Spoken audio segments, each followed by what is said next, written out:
मैं आपका दोस्त राम विलास अपने चैनल मैथ बाय आर विलास का स्वागत करता हूँ। दोस्तों हम लोग पढ़ रहे हैं हिंदी। आज हम लोग पढ़ेंगे वर्ण के भेद। क्या पढ़ेंगे भैया? वर्ण के भेद। उससे पहले जो हम लोग पढ़े हैं उसकी चर्चा कर लेते हैं। हम लोग पढ़े हैं हिंदी। क्या पढ़े भैया? हिंदी। उसके बाद हम लोग पढ़े हैं भाषा। क्या पढ़े भैया? भाषा। उसके बाद पढ़े भैया लिपि। क्या पढ़े भैया? लिपि। उसके बाद हम लोग पढ़ रहे हैं वर्ण। क्या पढ़ रहे हैं? वर्ण। तो एक बार देख लीजिए भैया, हिंदी किसे कहते हैं? तो अब आप लोग जान चुके। बताइए हिंदी क्या है?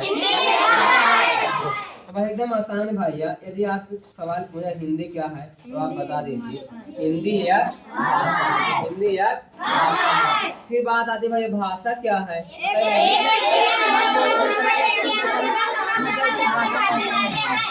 सही बात है। ध्यान सुनो भैया, एक व्यक्ति या एक समाज बोले, दूसरा व्यक्ति या दूसरा समाज समझ जाए उसे भाषा कहते हैं। या व्यक्ति अपने विचारों को प्रकट करने के लिए जिन माध्यमों का प्रयोग करता है उसे भाषा कहते हैं। समझ में भैया? अब बात आ भैया लिपि के। क्या भैया? लिपि। अच्छा अभी जानो भाषा के प्रकार। तो भाषा के यदि प्रकार की बात किया जाए तो भाषा मुख्यतः दो प्रकार की। कौन कौन भैया? भाषा मुख्यतः दो प्रकार की, लिखित और मौखिक। लेकिन याद कीजिए भाई, कल हम इनको डिटेल से पढ़ाए हैं। अगर कुल प्रकार पूछे कितना भैया? हो जाएगा। और लिखित जानते हो जो लिख कर प्रकट किया जाता है, ये मौखिक जो बोल कर प्रकट किया जाता है, और सांकेतिक जो संज्ञा। अब उसके बाद बात आ रही है भैया लिपि। ध्यान सुनो भाई, लिपि किसे कहते हैं? कल पढ़ाया गया भैया, वर्ण या अक्षरों प्रकट करने के लिए जिन चिन्ह या प्रतीकों का प्रयोग करते हैं उसे लिपि कहते हैं। क्या भैया? वर्ण या अक्षरों को प्रकट करने के लिए जिन चिन्ह या प्रतीकों का प्रयोग करते हैं उसे लिपि कहते हैं। आज हम लोग पढ़ना था वर्ण। आइए पढ़ते हैं भैया वर्ण। क्या पढ़ना भैया? वर्ण। वर्ण या अक्षर। क्या भाई? वर्ण या अक्षर। तो आइए जानते हैं वर्ण या अक्षर किसे कहते हैं? बताइए भाई वर्ण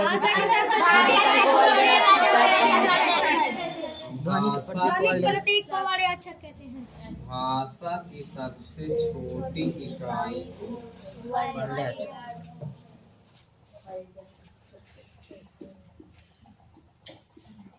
वर्ण या अक्षर कहते हैं। यानी आप सवाल पूछे भैया वर्ण या अक्षर किसे कहते हैं, तो भाषा की सबसे छोटी इकाई को वर्ण या अक्षर कहते हैं। क्या भैया? भाषा की सबसे छोटी इकाई को वर्ण या अक्षर कहते हैं।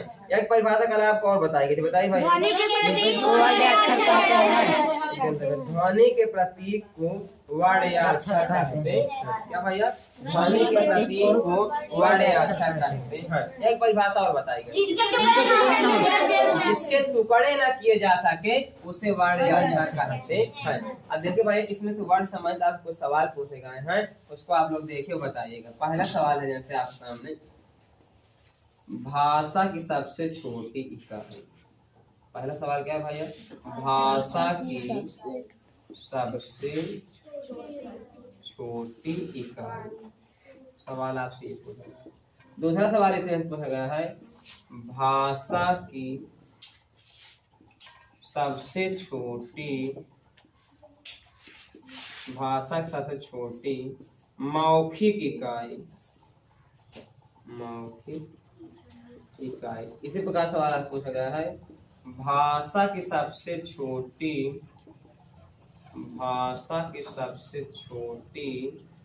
लिखित इकाई। अभी आप 3 सवाल पूछे गए हैं। क्या भैया? भाषा की सबसे छोटी इकाई तो आप लोग जानते हैं, भाषा सबसे छोटी इकाई वर्ण। भाषा की यदि सबसे छोटी इकाई की बात करें भाई तो क्या लिख देंगे? लेकिन यदि आप पूछ ले भाषा की सबसे छोटी मौखिक इकाई क्या होती है, तो भाषा की सबसे छोटी मौखिक इकाई जो होती है वो होती है ध्वनि। क्या भैया? ध्वनि। क्यों? आप भैया जानते हैं कि ध्वनि के प्रतीक को वर्ण या अक्षर कहते हैं। तो ध्वनि जैसे हम बोल रहे हैं का, तो ये जो का जो ध्वनि नहीं करी और ध्वनि। अच्छा जैसे आप जानते हैं, थोड़ा देख लो भैया, जैसे आप लोग जानते हैं शब्द जानते होंगे, वर्ण जानते होंगे, वर्ण शब्द, वाक्य जानते हैं। नहीं जाने तो आप क्रम से पढ़ाया जाएगा। यानी वर्णों के मेल से क्या बनता है? शब्द। वर्णों के मेल शब्द और शब्दों के मेल से वाक्य। इसी प्रकार भाई ध्वनि के मेल से क्या बनता है? वर्ण। जैसे हम लोग बोल रहे हैं का, जो ध्वनि निकल रही है उससे मिलकर तो ये वर्ण बना है। यानी भैया यदि आप पूछे भाषा की सबसे छोटी मौखिक इकाई तो उत्तर क्या होगा भाई? ध्वनि। और पूछे भाषा की सबसे छोटी लिखित इकाई तो ये लिखा ही तो है, फिर भी क्या हो जाएगा? वर्ण। यानी आज पूछा जाए कि भाषा की सबसे छोटी इकाई या भाषा की सबसे छोटी लिखित इकाई, उत्तर क्या होगा? वर्ण। लेकिन अगर पूछे भाषा की सबसे छोटी मौखिक इकाई तो क्या हो जाएगा? ध्वनि। बात समझ में आई भैया? अच्छा, अब हम लोग पढ़ना है वर्ण भेद। क्या पढ़ना है भैया? वर्ण भेद। तो आप लोग जानते हैं वर्ण कितने भेद होते हैं भाई? तो वर्ण कितने भेद भैया? दो। कौन कौन? स्वर वर्ण और व्यंजन वर्ण, यानी कि स्वर और व्यंजन। आइए अब चर्चा करते हैं स्वर किसे कहते हैं। क्या भैया? स्वर किसे कहते हैं? तो आप लोग जानते हो स्वर किसे कहते हैं? बताओ। जो बिना किसी ध्यान से भाई, ऐसे वर्ण या अक्षर। क्या भैया? ऐसे वर्ण या अक्षर जो बिना किसी के सहायता के बोला जाए, जो बिना किसी के सहायता के बोला जाए, यानी ये वर्ण स्वतंत्र होते हैं बिना किसी की सहायता। जैसे आप लोग जानते हैं आ, बड़ा ई, दीर्घ आ या दीर्घ ई कहते हैं वो ये। अच्छा, ये ऐसे वर्ण जो बिना किसी सहायता के मतलब क्या होते हैं? देखो आ बोलना है तो आ बोलो चाहे इतना ध्यान रख, आ मतलब आ ध्वनि निकालते रहेगी, ई बोलो तो ये निकल, ओ बोलो तो मतलब वही ध्वनि अपने आप में निकल दे, कोई दूसरी ध्वनि नहीं निकल। जैसे आ बोलने के लिए क्या किसी की सहायता लेना पड़ा? नहीं। आ ई कोई ध्वनि की सहायता नहीं निकल, ये क्या होगा भैया? स्वर। व्यंजन किसे कहते हैं? जो स्वर की सहायता से बोले जाते हैं। ध्यान दो भैया, ऐसे वर्ण या अक्षर जो स्वर की सहायता से बोले जाएं। क्या भैया? ऐसे वर्ण या अक्षर जो स्वर की सहायता से बोले जाएं उसे व्यंजन कहते हैं। जैसे का बोलना, क्या भैया? का। जब आप का बोल रहे हो ध्यान देखो, का प्लस आ बोल रहा है। क्या भैया?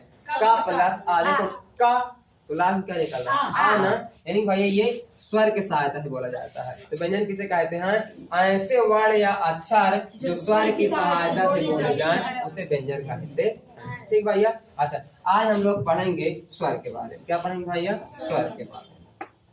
तो अब हम जानेंगे स्वर के भेद। तो स्वर के बहुत सारे भेद होते हैं भैया, बहुत आधार पर, जैसे मात्रा के आधार पर, जिह्वा के आधार पर, ओष्ठ के आधार पर। तो इस प्रकार तमाम होते हैं। तो जो अपने सिलेबस में है वो सिर्फ मात्रा के आधार पर। क्या भैया? मात्रा के आधार पर। पहले हम लोग आज पढ़ेंगे स्वर के प्रकार मात्रा के आधार पर। क्या भैया? स्वर के प्रकार मात्रा के आधार पर। जैसे कि आप लोग जानते हैं, याद भी करते हैं ना छोटी कक्षाओं में, जैसे बड़ा की मात्रा, छोटी की मात्रा, वही जाने नहीं मात्रा के आधार पर स्वर के प्रकार। क्या जाने भैया? मात्रा के आधार पर स्वर के प्रकार। तो मात्रा के आधार पर स्वर कितने प्रकार होते हैं भैया? 3। मात्रा के आधार पर स्वर कितने प्रकार होते हैं भैया? 3। पहला होता है हास्य स्वर, दूसरा होता है भैया दीर्घ स्वर, और तीसरा होता है भैया। क्या क्या भैया? हास्य स्वर, दीर्घ स्वर, हास्य स्वर का एक नाम और होता है भैया लघु स्वर। क्या भैया? लघु स्वर। इसलिए कहा दीर्घ स्वर का एक नाम और होता है भैया गुरु स्वर। क्या भैया? गुरु स्वर। अच्छा, इसमें से आपको विलोम भी याद हो जाएगा। देखो हास्य का उल्टा क्या हो जाएगा? दीर्घ, यानी हास्य का विलोम दीर्घ और लघु का गुरु। अच्छा, इसको भाई संधि स्वर भी कहते हैं। क्या भैया? इसको मूल स्वर कहते हैं। क्या भैया? मूल स्वर। क्या कहते हैं? मूल स्वर। और इसको कहते हैं संधि स्वर। अब संधि स्वर किस लिए भाई? जब हम लोग संधि पढ़ेंगे तो आप बताएंगे कि संधि दीर्घ स्वर में ही बनती है, मूल स्वर में संधि नहीं बनती। ठीक भैया? अच्छा, इसको एक और बोलते हैं एक मात्रिक स्वर। क्या भैया? एक मात्रिक स्वर। और इसको बोलते हैं द्विमात्रिक। क्या भैया? द्विमात्रिक। अब ध्यान समझे भैया, अब हम लोग जो पढ़ रहे हैं स्वर के प्रकार मात्रा के आधार पढ़ रहे हैं ना, जो स्वर पढ़ रहे हैं मात्रा के आधार पढ़ रहे हैं। ध्यान समझे भैया, तो मात्रा के आधार पर स्वर 3 प्रकार के होते हैं। क्या भैया? मात्रा के आधार पर स्वर 3 प्रकार। कौन कौन? हास्य स्वर, दीर्घ स्वर और प्लुत स्वर। तो हास्य स्वर के अन्य नाम इसको याद रखना। हास्य स्वर का एक अन्य नाम है लघु स्वर, मूल स्वर या एक मात्रिक स्वर। ठीक भैया? और दीर्घ स्वर का दीर्घ स्वर, गुरु स्वर, संधि स्वर या द्विमात्रिक स्वर। अच्छा, अब आप एक बात समझ में, मात्रा के आधार पढ़ रहे हो, एक मात्रिक का मतलब समझ गए हो ना आप, यानी ऐसे स्वर जिन्हें मात्र एक मात्रा के बराबर समय लगे। क्या भाई? ऐसे स्वर जिनके उच्चारण में एक मात्रा के बराबर समय लगे, या ऐसे स्वर जिन्हें बोलने में कम समय लगे, उसे एक मात्रिक स्वर या ह्रस्व स्वर कहते हैं। समझ में आई बात भाई? फिर ऐसे स्वर जिनके उच्चारण में एक मात्रा के बराबर समय लगे, यानी कम समय लगे, उसे ह्रस्व स्वर कहते हैं। जैसे आ, ई, उ और क्या री। जैसे अभी आप देखो दीर्घ स्वर पढ़ाऊंगा, पहले समझो। जैसे अभी बड़ा बोलना हो भाई, तो देखो इससे ज्यादा समय लगे। देखो आ, इसमें कम समय लग रहा है ना, और इसमें ज्यादा। वही तो बारे ह्रस्व स्वर किसे कहते हैं? ऐसे स्वर जिन्हें बोलने में एक मात्रा के बराबर समय लगे। क्या भैया? ऐसे स्वर जिन्हें बोलने में एक मात्रा के बराबर समय लगे, उसे ह्रस्व स्वर कहते हैं, या लघु स्वर कहते हैं, या मूल स्वर कहते हैं, या एक मात्रिक स्वर कहते हैं। इनकी संख्या कितनी होती है? 4। इनकी संख्या कितनी होती है भैया? 4। आ, ई, उ और री। अच्छा, स्वर की संख्या कितनी होती है भैया? 11। हिंदी में स्वर की संख्या कितनी होती है भैया? क्या एक मात्रिक समझ में है? ह्रस्व स्वर या लघु स्वर या मूल स्वर या एक मात्रिक स्वर बता लो भैया। भैया ह्रस्व स्वर किसे कहते हैं? ऐसे स्वर जिनके उच्चारण में एक मात्रा के बराबर समय लगे, उसे ह्रस्व स्वर कहते हैं। ह्रस्व स्वर की संख्या 4 होती है, छोटा, छोटी, छोटा हुआ और री। ठीक भैया? अच्छा, अब बात आती है दीर्घ स्वर की। अगर हम थोड़ा सा काम में प्रयोग करो, एक मात्रिक था तो एक मात्रा के बराबर समय, अगर ये द्विमात्रिक है तो दो मात्रा के बराबर समय। भाई अगर कोई पूछे दीर्घ स्वर किसे कहते बता लोगे? ऐसे स्वर जिनके उच्चारण में दो मात्रा के बराबर समय लगे। क्या भैया? ऐसे स्वर जिनके उच्चारण में दो मात्रा के बराबर समय लगे, उसे दीर्घ स्वर कहते हैं, या गुरु स्वर या संधि स्वर या द्विमात्रिक स्वर कहते हैं। अब कौन कौन होते भैया? अभी फिर उसके बाद में बड़ा, बड़ी, बड़ा।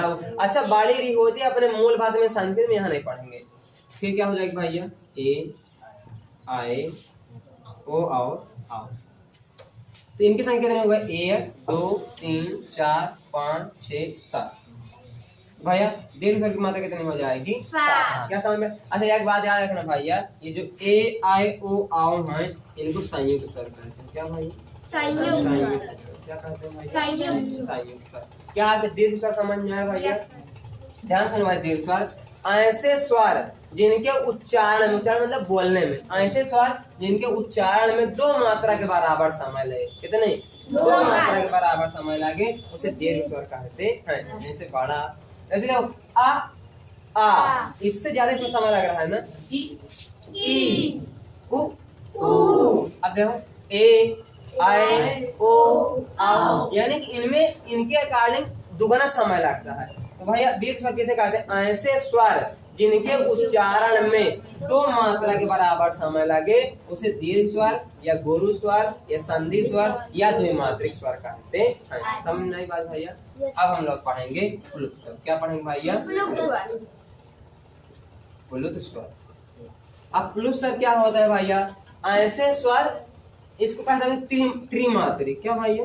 त्रिमात्रिक। तो आप अपने समझ के इसको कौन कहेंगे भैया? ऐसे स्वर जिनके उच्चारण में 3 मात्रा के बराबर समय लगे। क्या भैया? ऐसे स्वर जिनके उच्चारण में 3 मात्रा के बराबर समय लगे, उसे प्लुत स्वर कहते हैं। जैसे अब ये है ना आ सिर्फ आ नहीं, इसमें 3 मात्रा के बराबर। अब 3 मात्रा के बराबर इनका जो भैया हम लोग प्रयोग करते हैं, वो गायन वायन में करते हैं। जैसे कभी वंदना वंदना करना होता है या गाना उना गाया जाता है, वहाँ जब आवाज खींचा जाता है ना। अच्छा, जैसे इसमें सवाल आप ऐसे पूछ सकता है, एक बड़ा सा हाल है, लड़के एक बड़ा सा हाल है, उसमें कोई ध्वनि आई, जैसे आप कुछ हाल में बोल दो तो आवाज गूंजती रहती है कुछ देर तक, तो ऐसे पूछेगा एक हाल में बोलने के बाद जो स्वर की ध्वनि उड़ रही है वो किस स्वर के अंतर्गत आएगी? तो प्लुत स्वर। या आपसे पूछेगा कविता गाते समय या वंदना करते समय जब किस स्वर को ज्यादा देर तक बोला जाता है, उसमें कौन सा स्वर होता है? क्या समझ जाओगे भैया? तो मैं उम्मीद कर रहा हूँ दोस्तों आपके आज समझ में आया होगा स्वर। क्या स्वर समझ में आया? स्वर समझ में आया है। देखो भाई क्या क्या है, फिर देखो 3 स्वर होते हैं। स्वर कितने प्रकार? 3। वो भी मात्रा के आधार पर, अपने सिलेबस मात्रा के आधार पर इसलिए पढ़ेंगे। बस मात्रा के आधार पर 3 प्रकार, ह्रस्व स्वर, दीर्घ स्वर, प्लुत स्वर। ह्रस्व स्वर किसे कहते हैं? ऐसे स्वर जिनके उच्चारण में एक मात्रा के बराबर समय लगे उसे ह्रस्व स्वर कहते हैं। दीर्घ स्वर ऐसे स्वर जिनके उच्चारण में 2 मात्रा के बराबर समय लगे उसे दीर्घ स्वर कहते हैं। त्रिमात्रिक या प्लुत स्वर ऐसे स्वर जिनके उच्चारण में 3 मात्रा के बराबर समय लगे उसे प्लुत स्वर कहते हैं। चिन्ह याद रखना भैया, ह्रस्व स्वर के चिन्ह होता है सिर्फ ऐसे, सिर्फ ऐसे। दीर्घ के भैया ऐसे अगर आप देखो तो कहीं ऐसे बना रहता है, ये दीर्घ स्वर का चिन्ह है या गुरु का। और प्लुत का जो होता है ऐसे लगा के ऐसे ऐसे, अगर कभी आप देखो गानों में देखे हो ना, गाना किताब में ऐसे लिख के लगातार ऐसे डाट डाट, यानी कि गुरु के बाद भी अपूर्ण है। गुरु के बाद अपूर्ण का मतलब क्या भैया कि ज्यादा बार हो रहा है, यानी वो क्या है भैया? क्या समझ में आया भैया? वीडियो जो देख रहे हैं शायद आप लोगों को समझ में आया होगा। पूरा वीडियो देखने के लिए आपको बहुत बहुत धन्यवाद।